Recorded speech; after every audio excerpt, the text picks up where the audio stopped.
Snehal दर्पणकर, SP9 मराठीमध्ये आपलं पुन्हा एकदा स्वागत. तर पाहूयात आजची विशेष बातमी. उद्योग समूह आणि लघु उद्योगांसाठी अत्यंत लाभदायक ठरणारी देशातील पहिली AI living lab Ratan Tata Maharashtra राज्य कौशल्य विद्यापीठ येथे जर्मनीच्या सहकार्याने महाराष्ट्रात सुरू करण्यात आली आहे. विद्यापीठाच्या मुख्यालयात राज्याचे कौशल्य, रोजगार, उद्योजकता व नाविन्यता विकास मंत्री मंगलप्रभा लोढा यांच्या हस्ते आणि जर्मनीच्या संसदीय राज्यमंत्री डॉक्टर बार्बेल कॉफलर यांच्या प्रमुख उपस्थितीत या अत्याधुनिक लॅबचे उद्घाटन संपन्न झाले.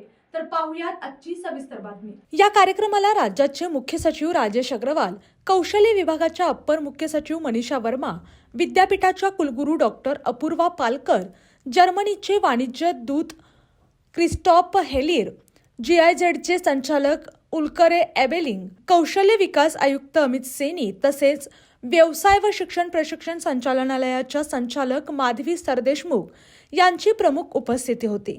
विद्यापीठाच्या सेंट्रल हॉलमध्ये आयोजित या कार्यक्रमात लिव्हिंग लॅबशी संबंधित विविध सामंजस्य करार करण्यात आले. यावेळी बोलताना मंत्री मंगलप्रभा लोढा यांनी सांगितले की स्वदेशी उद्योगांना आधुनिक तंत्रज्ञानाची जोड मिळाल्यास भारताची अर्थव्यवस्था अधिक सक्षम होईल.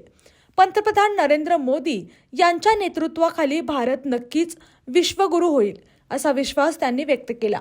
तसेच मुख्यमंत्री देवेंद्र फडणवीस यांच्या मार्गदर्शनाखाली राज्यातील कौशल्य विकासाच्या विविध योजना प्रभावीपणे राबवल्या जात असून तरुणांना रोजगार आणि स्वयंरोजगाराच्या मोठ्या संधी उपलब्ध करून दिल्या जात आहेत, असेही लोढा यांनी नमूद केले. AI लिव्हिंग लॅबमुळे उद्योग समूह, स्टार्टअप्स आणि लघु उद्योगांना कृत्रिम बुद्धिमत्ता तंत्रज्ञानाचा प्रत्यक्ष अनुभव, संशोधन आणि नवकल्पना विकसित करण्याची संधी उपलब्ध होणार असून राज्याच्या औद्योगिक विकासाला यामुळे नवे बळ मिळणार आहे. या आणि अशाच बातम्यांसाठी पाहत रहा SP9 Marathi. Your time, your news. धन्यवाद.